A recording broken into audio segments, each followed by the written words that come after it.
What's up? What's up? What's up? What's going on? I am your host. My name is Everett, and welcome to So I Was in This House podcast. Today, I'm super stoked to have an incredible guest on here. You know what? Usually I do like a little announcement thing and stuff like that. But you know what, Sarah, you're just coming right on here. We're not going to waste time. All right, let's do it. I mean, what sponsor do we need to pitch? Like, Yeah, I typically go mid roll. Here's the and actually it worked out pretty good. I ended up I got approached recently by an incredible sponsor. It was actually I was very much looking for I've turned away some sponsors. Like I didn't want this to be like a pitch fest. So I really but I got approached by this really useful kind of service, and it's a company called Slash. Have you heard of this company, Slash? So basically they're a business bank, but they're like a newer kind of bank. They've got some really interesting stuff, like all like the fleet management and all that. They can do everything via on their phones, so they don't no more lost card. Super cool. They're like incredible people. I'm really happy to have them. I think you is really cool, and they're making a really big push into the trades, and business banking in general has been like a really big area of concern for a lot of business owners. So I thought that there was a lot of synergy there. For those that can hear the background noise, and Sarah, why don't you tell everybody where you are right now? And okay. So I joined this new women's group called the Sisterhood. It's the founder is Catherine Howard, so Tom Howard's sister, and there were 5 other founders: Khadijah Head, Stephanie Allen, Angie Snow, Carrie Kelsch. Very big, large business owners in the trades, and they all wanted to come together, help women business owners really elevate who they are. And we're doing like this. We all met up in Utah like a week ago, we decided. And so we're here in Utah at Carrie's house. We were touring HVAC businesses, the garage door business, really learning how to run these large businesses and get to the billions like we all deserve. And so, yeah, we're all here. And so right now, Ellen Rohr is downstairs giving a speech on business finances. Oh wow, I'm like I have the gracious honor of getting your attention for the next 60 minutes or so, while you're missing Ellen Rohr speak, which she speaks quite often. So She um, does, but I love hearing her speak. I love learning how to storytell from her because she's learning how to storytell in the way that she speaks. And so when speakers get together and they like ignite, and you can see their passion, like it's my favorite thing in the entire world. So yeah.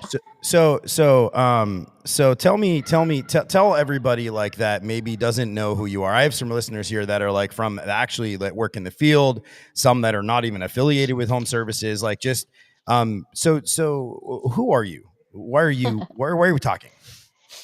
Super funny question. Someone asked me that about 11 years ago, and that was the owner of an HVAC company. Yeah, it could have been like 9 years ago, but it was the owner of the HVAC company and that I used to work for. I worked at a large residential HVAC company in Northern California. I believe they're around 200 million. As of today, when I started, they were 21 million. When I left, they were 55 million. I worked there for 4.5 years as their director of marketing, but I actually started like at the ground level as like a marketing, I don't even know, a line item expense. Um, and A drain on the business. that I had to budget myself for, which was probably the best lesson. But the owner of that business, I uh, really owe everything to. He invested in me in leadership, and I just kept taking it to the next level and the next level and the next level. And I knew that I had outgrown that position, and I wanted to scale and help as many as I could. Well, I was working with ServiceTitan on the email product that I helped build today and giving feedback. And I saw this job opening on LinkedIn, and I just decided to push the button and take a wild chance on my life. Like my marriage wasn't going well, like life was hard. Like I couldn't leave my marriage because my insurance was too high, and I just felt stuck. And so, yeah, I pushed the button on my life and I went to Service Titan and got through all the interviews. My last interview was with Bahe. And I basically was just like, yeah, as a marketer, I don't want to have 5 million tabs open. Like, I want it all in one space. And so we've been building that ever since. And the team that I work with now is, and before in the trades, is just absolutely brilliant. And it's such an honor to know marketing, know technology, build product, but also like live in the trade still because I've gotten to personally help over like 2,000 people in the trades just with their marketing. And I give a damn, like I go and like I will sit with them and they can cry on my shoulder, they can have conversations with me. Like I will provide a one-on-one experience and typically through Service Titan just to help as much as I can because all I wanted to do when I came to the trades was to help. And that's what I did during COVID. And that's what I continue to do today. And Mm, that's really who I am. I'm a single mom, mm. um, just traveling and trying to change my life, change my perspective, and help as many people as I can. Wow.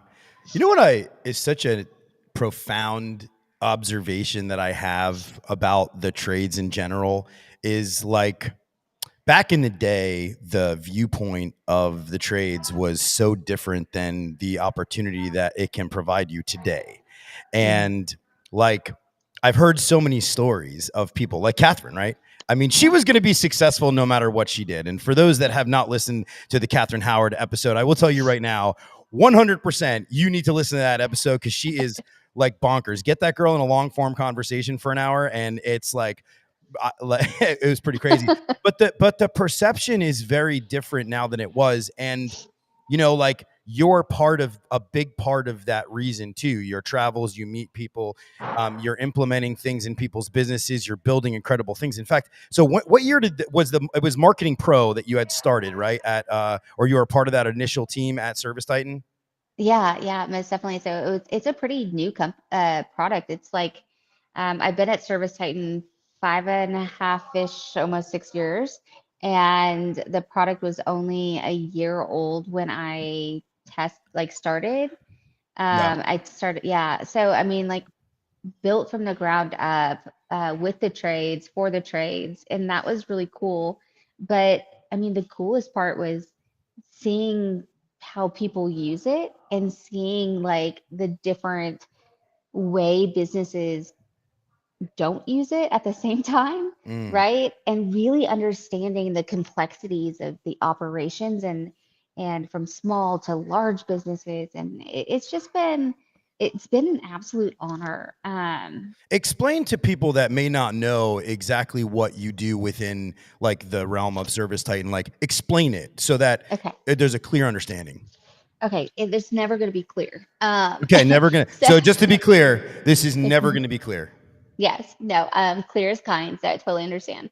Can we I just can we just do this for 1 second? I'm just really curious here because I know you have a house full of women there on this like retreat. Like I don't know why. Like every once in a while, I hear myself like echoing. Like are they listening in the background over there or no? You said they're Eleanor's. not. Oh, okay, that's Yeah, funny. they're all downstairs. And so I think you're just echoing. Like I Yeah, don't I don't hear an echo. it's just my booming. It's just my booming voice. All right, It's your so booming personality. Yeah. be clear, not being clear. Go ahead. Yeah.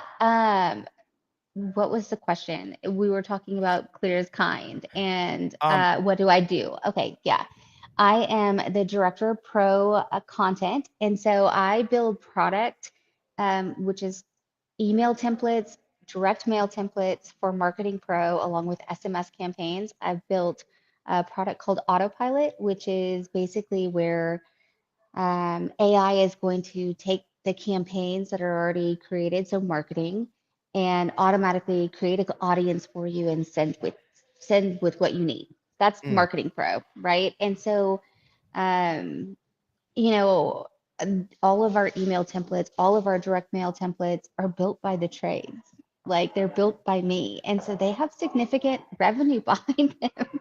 And they're built by my partner in crime, Lexi, and who I've taught everything to, and she's taught me things. And um it's and we've worked with this amazing design team. Anyways, it's cool.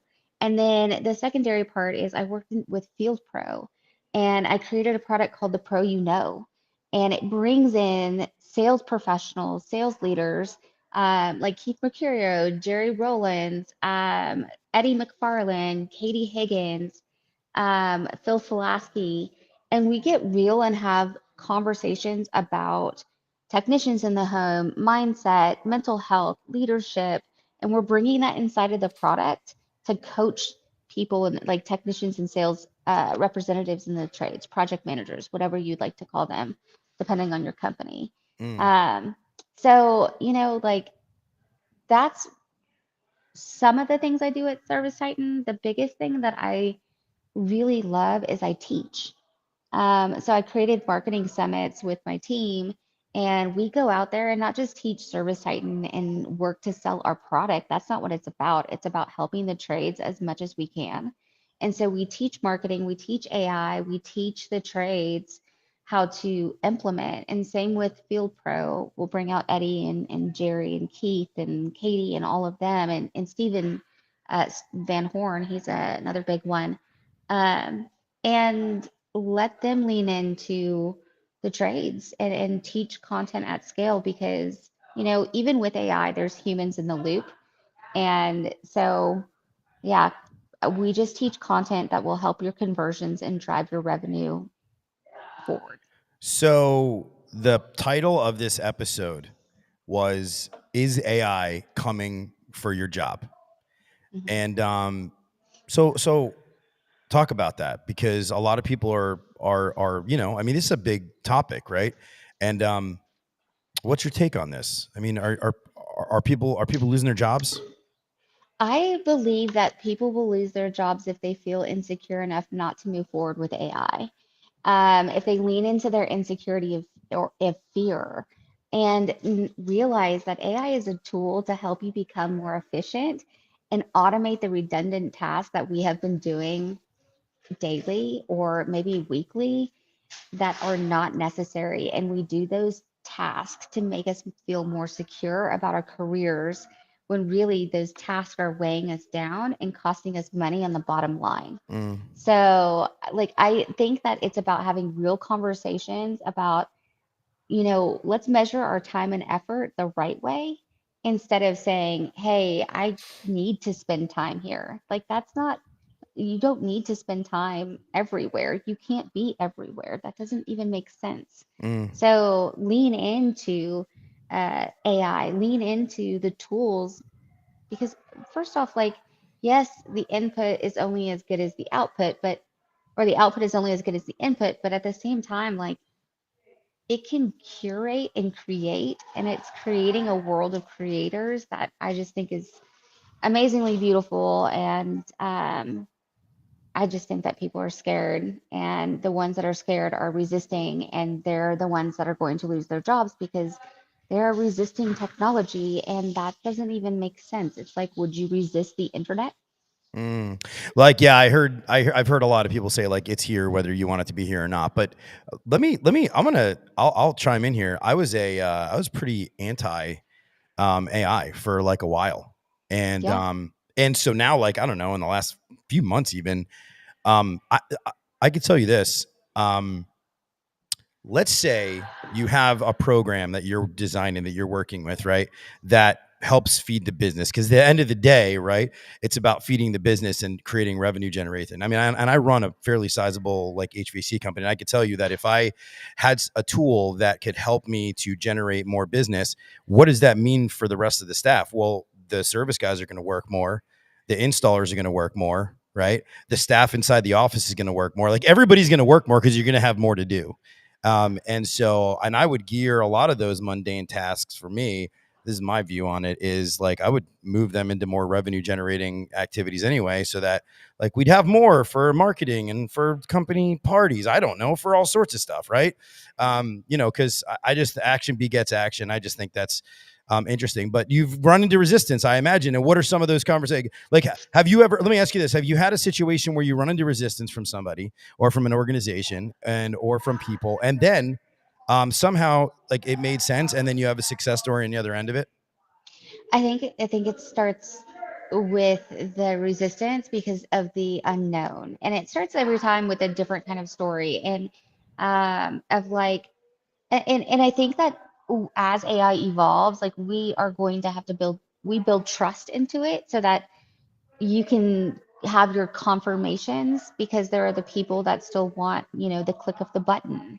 But the world is changing to where we will all have our own agents, and the agents will take care of things for us, like book appointments, book our travel, send our email, answer our emails, like, do our search for us. Like, it is a behavior that is shifting the consumer behavior, and it's already here today. And yeah, we start the conversation. So it just depends on the business owner. Sometimes we lean into the conversation of, you don't have to do it, doesn't have to be so hard. Like, because I feel like hard means that they're busy, and busy means that they're proving something. And like they don't have to keep proving something when it can be automated with AI and it can do a better job of what we're producing. So the conversation is still about operations. Even if I want to change their marketing, it's about how they operate, it's about how they lead.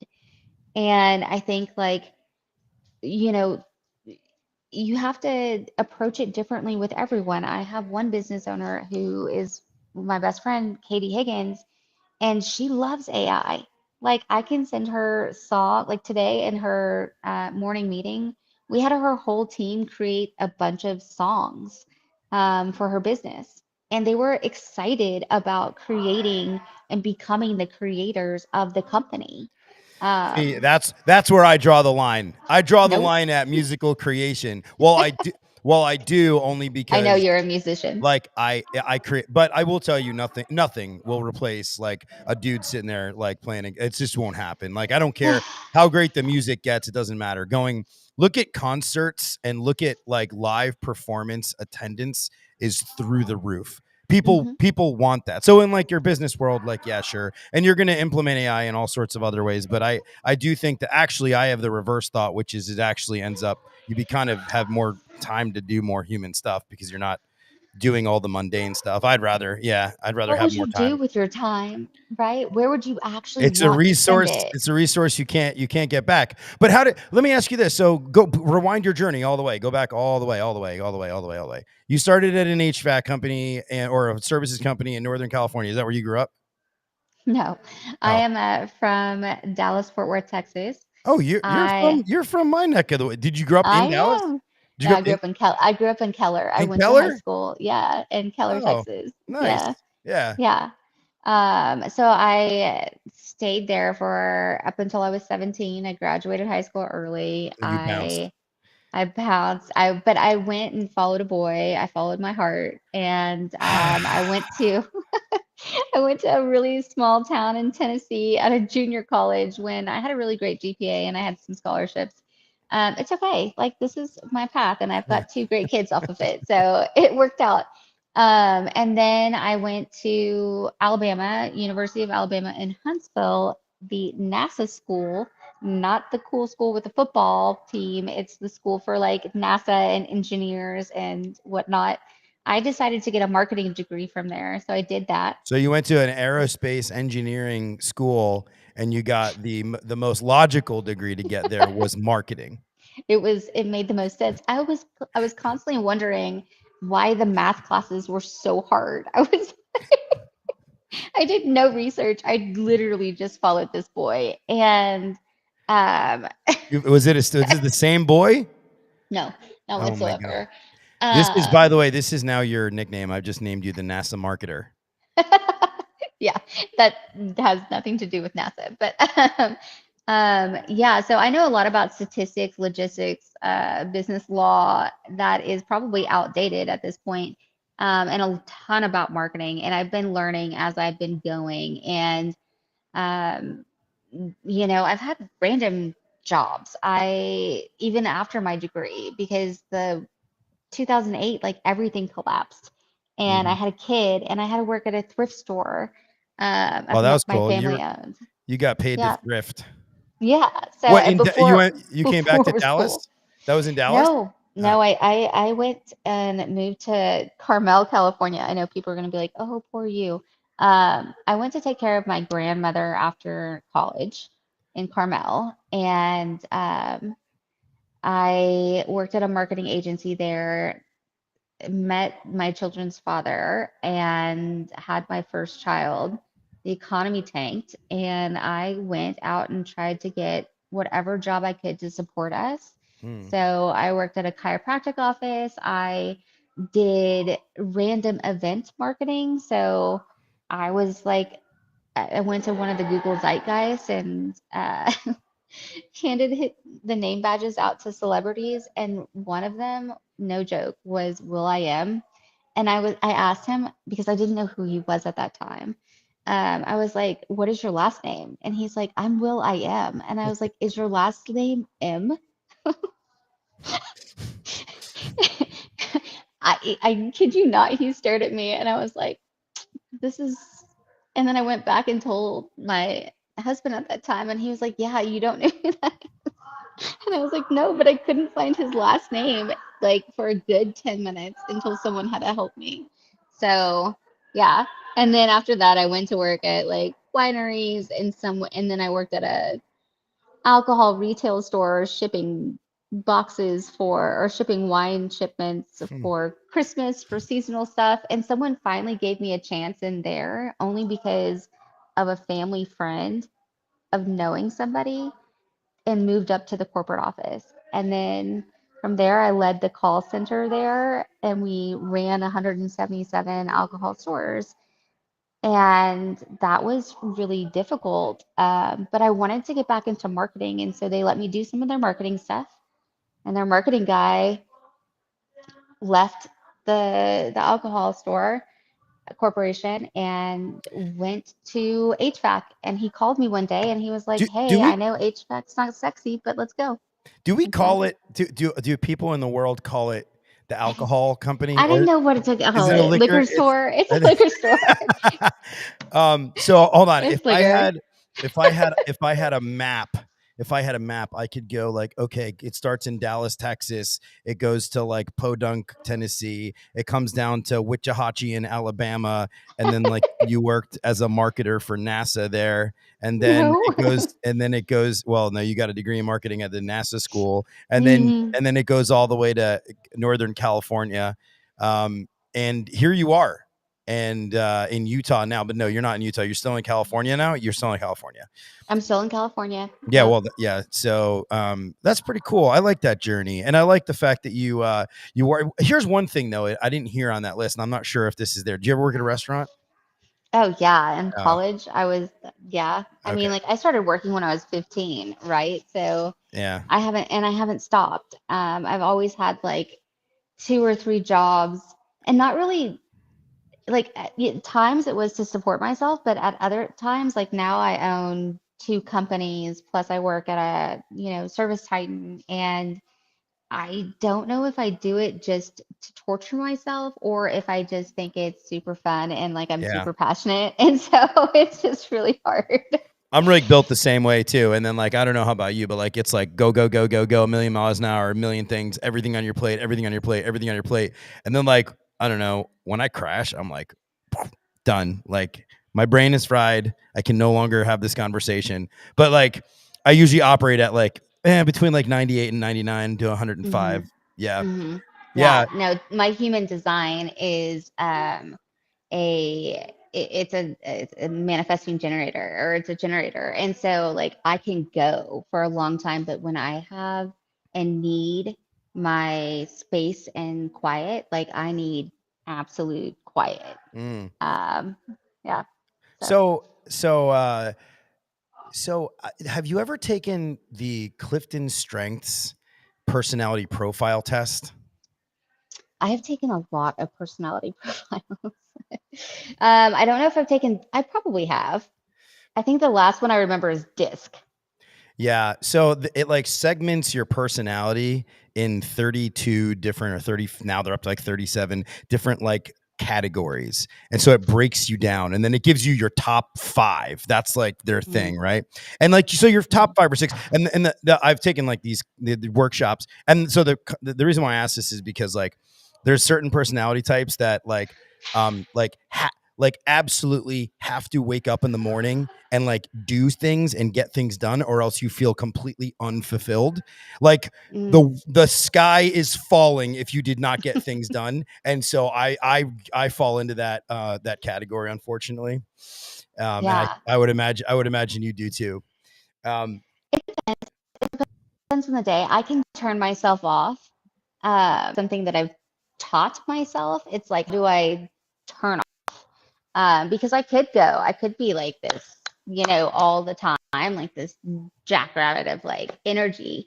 Um, but I don't want to do that to myself, especially as I get older. Like I'm thinking about, well, where will I retire? Like, what will life mm, look like when I exit my own businesses?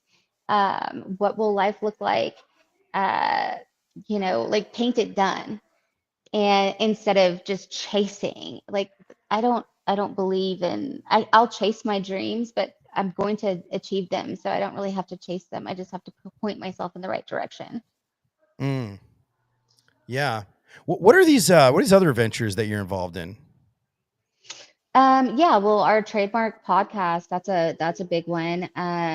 We just opened that up as a business because we're working to decide like where we want to grow that, and what that looks like and how we can give back to the trades through it, right? Like that's our end goal, is how do we serve? And it's not really serving in like consulting, it's serving in like giving back monetarily. Like what does that look like? How do we support that? And then how do we bring more people out to speak? The other one I have is, and I've had a consulting business in AI and marketing for a while. I primarily work outside of the trades in that one. And I just do small projects that are needed. Like I'll go to a restaurant and I'll see like, hey, your Google business profile is not filled out, and I'll just go and fill it out for them. Um, Here's a check. Signed. Yeah. yeah, right. Yeah. Yeah, but it's mainly I just like help them, and I don't really charge them that much. It's more of like, hey, can you keep up with your skills? Can Yeah. you help people at scale? Can Mm. you, really just help a community that just needs help? Like a lot of it will just sometimes it will just even barter services. Yeah. So I kind of want to get into this thing that you do now, because I'm really interested, and part of my audience is actually really interested in some of the I guess the misnomers in regards to, the AI and what people run into. But I have a sponsor. I have a couple sponsors. I wanted to just point them out. Yeah. One of them is Cooper and Hunter. Cooper and Hunter make VRV, VRF systems. Douglas Mini Split Systems are an incredible manufacturer, distributor. Cooper and Hunter.us, and they have like this little video we're gonna watch. Cooper and Hunter's new peak unit runs efficiently up to 19 SEER 2 with BTU capacity that ranges between 18 to 55,000 for indoor and outdoor units. Compared to a traditional gas furnace, Peak's revolutionary design is ready to step in without a hassle, thanks to its adaptive multi-voltage. True high-performance hyper units provide a 100% heating output at negative 13 degrees. Looking inside the unit, the new M-Coil is highly efficient and provides a better airflow that reflects in a higher static pressure. Our Smart Kit is included, giving you access to control your device from the comfort of your phone. Peak stands for powerful, efficient, auto voltage detection, and quiet. To learn more, visit our website or talk to your local distributor. Cooper and Hunter, addicted to comfort. Cool. It Yeah. is cool. I love watching commercials, like honestly, because it's like, who are they selling to? What is the audience, right? Like I overanalyze everything, especially when I watch commercials. I'm just like, huh, that's really good. Yeah, it's interesting because I have such a wide audience, and but Yeah. on my other one is they're called My Method AI. Actually, partnered with them. Very, very cool. They used to work at the Department of Defense, and they've been doing AI for like 9 years, and Yeah. so longer than anybody. They worked literally. They were working on a classified government program at Lockheed Martin, and then they had a couple of successful startups and exits in the SaaS space. um, and then their thing was, the reason why they chose home services was because it's AI agents, and I mean, the guy speaks. They speak in the accent of the market that you're in. So if you are in New York, the guy sounds like a New Yorker. It's absolutely really, really cool. And so they saw it from the homeowner's perspective, and they wanted to, I don't know, they thought like answering every phone call, satisfying all the customer needs. And I thought about this from the perspective of like just a local like plumber. This is what I thought about. Like the local plumber who's like under a sink, who literally doesn't have like the means to, like, the main number on the Google page is his cell phone number, right? And so it Hmm. rings and he can't get to it. He misses that call. That call actually goes to like one of his competitors, and he can't field it. So I've seen it work actually, and they actually have I mean, whatever it is. Oh wow, there's an applause They're over there. cheering for you. Yeah, they're cheering for us. So That, just want to let you oh know. oh wow. But yeah, so mymethod.ai, check them out. I also put a little I don't know what's going on there. I put a link in the comments on YouTube and Facebook for my new another. I talked about this earlier on, but Slash, they're a business banking service. Sign up for an account, check them out. They've got lots of banking products. They make it super super easy for small businesses, and they're making a really big push towards it. Okay, so let me ask you this: what is your like right now? Like if I were to ask you, what is your proudest moment in not motherhood, not like, I'm talking like in working in the trades, working with the trades people, what would you say, like, if you had to say, like, this is the moment where I felt the absolute proudest of something that I've done? What's actually interesting? I always go back to when I was at that HVAC company. They created this program called My Story, and it was where they filmed basically um, a they filmed the technician, they filmed the call center agent, they filmed people that really were admirable and wanted to grow in leadership, and it was their story.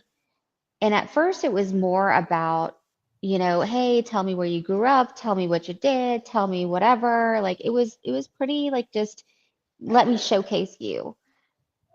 I think that like when I got to take it over, I was like, no, let's story tell. Let's merge like Donald Miller, Wizard of Ads, and like really bring out the person.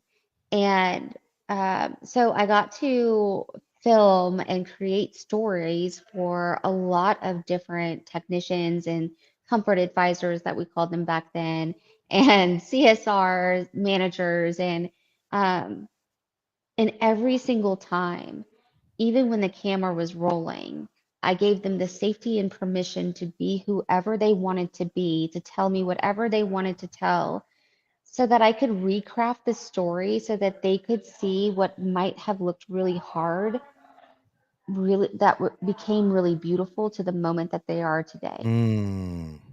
And I love that.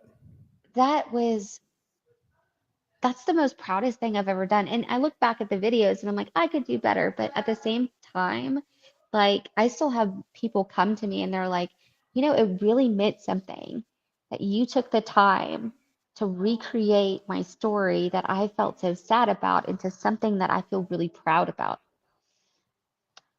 Wow. Yeah. And so I'm not patting myself on the back for that. I just am so grateful that I got to be a small part of their story. Yeah, I feel like there's a piece of like you that you love that human element, the sharing of the story. I I can't help but to think, because you had such a tough go at it, like you said, you're a single mom, and like so like you have like an affinity towards these struggle stories that end up, and after the videos, and you showed the videos to the guys and you clipped them and everything like that. I mean, were there like visceral reactions to the video? Yeah, most definitely. I would show it to the person first as a gift. And I would always say, hey, this is a gift to you from the company, because it is a gift. It's a gift to see yourself in a different perspective. But then we would showcase them to the entire team so that the team could see, how they walk, how they talk, and who they really are. Um, and yeah, it was uh, visceral reactions. It was like a human emotion. I am drawn to humans. I'm drawn to people. And it's not if they have a sad story or a happy story, it's just people in general. And I want to get to know them as close as I can. Like, I'm great on one on one conversations. You throw me in a crowd, I will often leave. Like, I will walk away. Now, I could speak in front of thousands, but if you throw me in an environment where I'm just like, being spoken to by 1,000 people, like it's like sometimes like I just don't know how to um Yeah, to manage you do that. better in a lounge than in a club, right? Where you're like Yeah. trying to yell over I like everybody. that. Yeah, yeah. I like to have fun in clubs, but not talk. Can I do you mind if I Yeah. yes. Do you mind if I share something that happened to me today? I'm gonna I'd love well, to hear what happened to you today. um so I spoke to a technician that I used to manage. I don't manage him anymore. He works at another company. And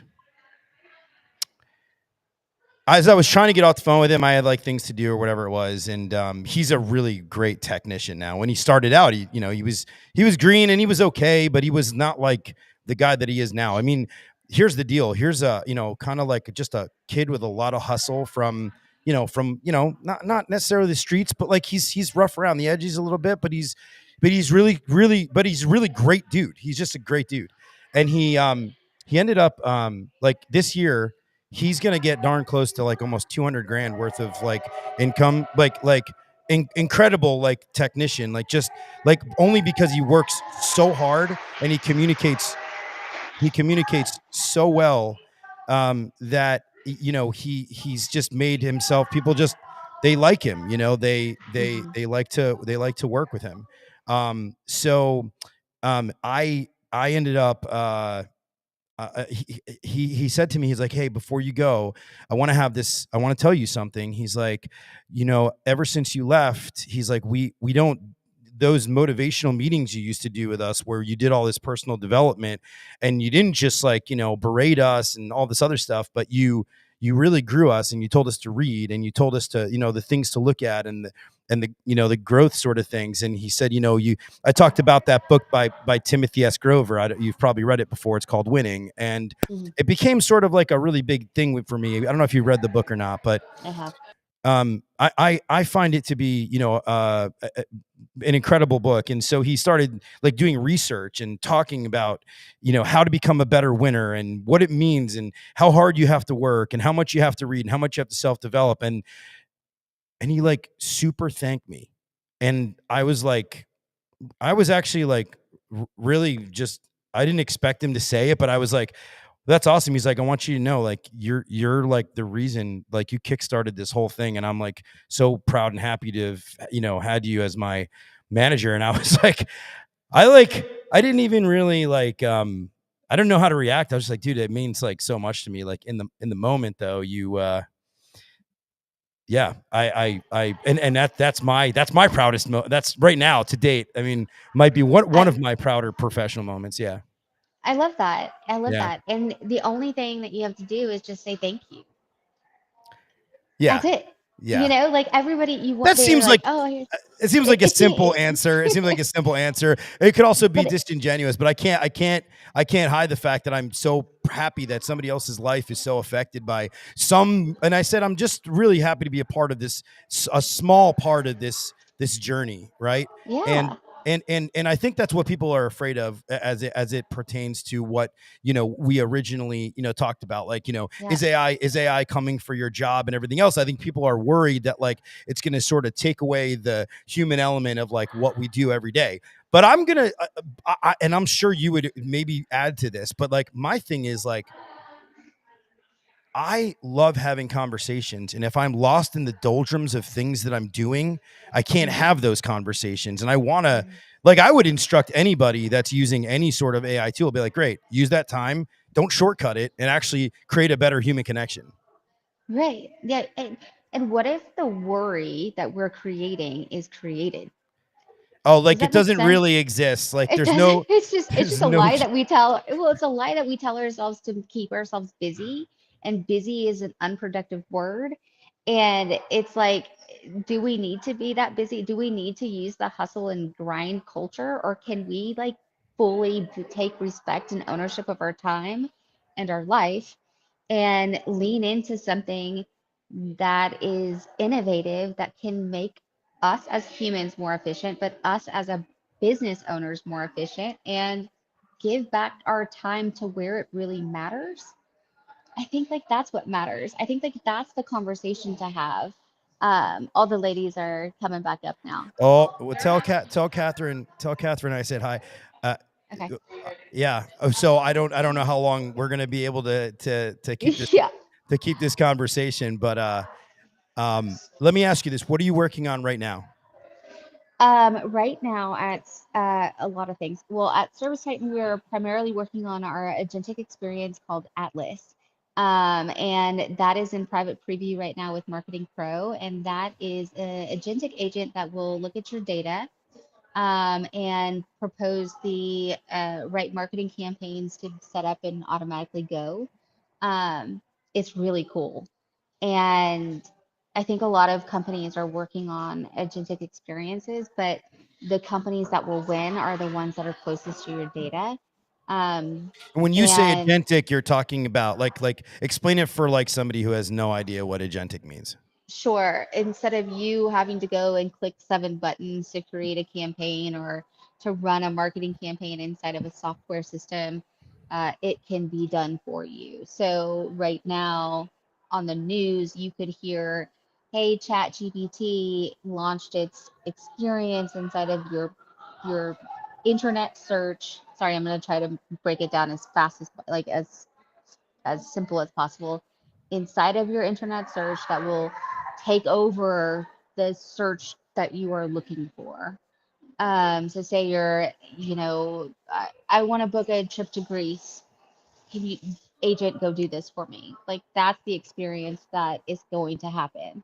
Every person will have their own agent. And so every company will be coming out with agentic experiences to take the clicks out of the conversion.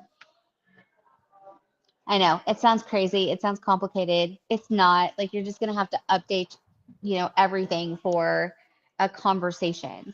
So you're having a conversation when you search now because you use voice primarily. And at the other end of the search, you need to be able to answer that conversation that's being had, if that makes sense. Yeah, totally get it. I totally kind of get it. Again, being like clarity, right? Like I'm sure. It's hard because it's like marketing. It's hard to understand when you're a business owner that has a lot of things to do, right? And that's respectable. Like you don't need to know it all. You still need a marketer. The marketer then just becomes one that runs automation and the AI agents and helps build those for you. So our roles are just changing right now, and I think that's the coolest part. And let me ask you this: the trademark podcast that you guys have been Yep. working on, like that was born out of what? And then also you have a partnership with Eric from Rival Digital, right? So, Yeah. okay, and he's like a strategic partner of ServiceTitan now, or no? No. Oh, okay. Yeah. So the Trademark podcast has nothing to do. It's a personal podcast with Eric, and literally, I just texted him one day and was like, "Hey, do you want to start a podcast?" And he was like, "Yeah." And he aligns with my faith, my core values, my, you know, like everything in my life, and his beautiful family. And I've got to watch grow, and I've got to watch Eric grow, and he's helped me grow in a lot of ways. And it's just a good partnership. And so we wanted to go out and create a scalable solution to help train the trades in AI marketing and operations with a leadership wrap. And I think that's just what we did. We knew that we could talk about marketing all day long, but if you have poor operations, it doesn't matter how great your marketing is going to be, it's going to fail. And Ryan Redding, our great friend, said that the first time. He was just like honest about it. And we've been preaching it and talking about it from here on out. So yeah, it's getting loud. Everyone's coming upstairs. Okay, last I kind of asked you this before, but I guess I have to reframe it because I ask this question on every single podcast, and that is, what is one I'd love it to be a customer experience that was so profound that it lives with you, that wherever you go, it made a big impact on your life. Yeah. I have a lot of them because I've worked with a lot of customers, and the I, I sit in it today. I sit in it with the women in the trades, and watching them be vulnerable, courageous, and honest about where their businesses are at today, how they can get even further, and lean into like these groups to have a collective mind. It That is my favorite. So from a customer perspective, that's one. When I was in the HVAC industry, we did a cares project where we would give away a furnace. And this woman, her daughter nominated her, and it was the most beautiful story. She was just like, "I'm so proud of my mom she's raised us as a single mother. She's been there, and like I showed up with sunflowers and cookies, and I was like, didn't understand what that meant. But to her, it meant safety and security, and it meant warmth and comfort, and it was a gift of love. And I all of these experiences have changed my life. So, Mm. everywhere I've worked, I've met someone great. I've met a great customer. I've had just wildly beautiful experiences. And it's all because every business that I've been in is a people and experience business. And I relate everything back to a human centric approach in everything that I do, and it's people first. And so, no matter if there is AI, there's people that are running it, there's people that are there that have feelings, and like I am a director, so I have to be smart about how I help and what I do. Mm. Well, this has been a really good conversation. If anybody in the background over there wants to hop on for a second, that's fine. Otherwise, You can see Katie and Mary Johnson. There's Katie Higgins, owner oh, of True Pros. hey Say hi. guys, There's Mary you're you're Johnson, you're owner of live. Ignite One. Yeah. Who are we meeting? This is Every Lapel. Yeah, We're yeah. live. I saw Mary at Service World. How are you? Yeah. And the rest of them are downstairs. So Oh, I very will cool. click clack down there. But thank you so much for having me on. This was fun. And yeah, I really appreciate it. All right, awesome. All right, Sarah, rock and roll. See ya. See ya. All right, that was cool. So she's in the middle of a women's retreat out there. Very cool. That was a unique experience. Thank you all so much for joining. I have like so many guests coming on. For anybody that listens to this, if you have I'm looking for somebody with a extremely unique story and backstory. One could be like a really unique experience that you've had like in the field in some sort of way. I don't care where you are in your career, but if you have some sort of unique experience that you've had, I really want to share that. And I want to do like a long form podcast on like one unique, crazy kind of experience. And I'm still like in the hunt for it. I'm sure somebody has it. Like that's one. And then I was looking for somebody who spent time on the technical aspect of the field, like worked in as I don't care if it's a plumber, electrician, HVAC technician, doesn't matter to me. And then like but you made a transition over like a more salesy role, or like you've embraced sales in some sort of way. So maybe somebody who had like a resistance to being in sales, and then all of a sudden, you kind of turn the pages. I really like to have conversations with people that, started sort of in service and they made their way over to sales. So pretty awesome. I know that I'm going to get the cadence down with some of these ads and whatnot. I do have a link that I posted in the live stream as well as on the Facebook page for my newest sponsor, Slash. Super simple. There's a link there. Go there, open up an account. And they've got some great products. And so, take a look at their website.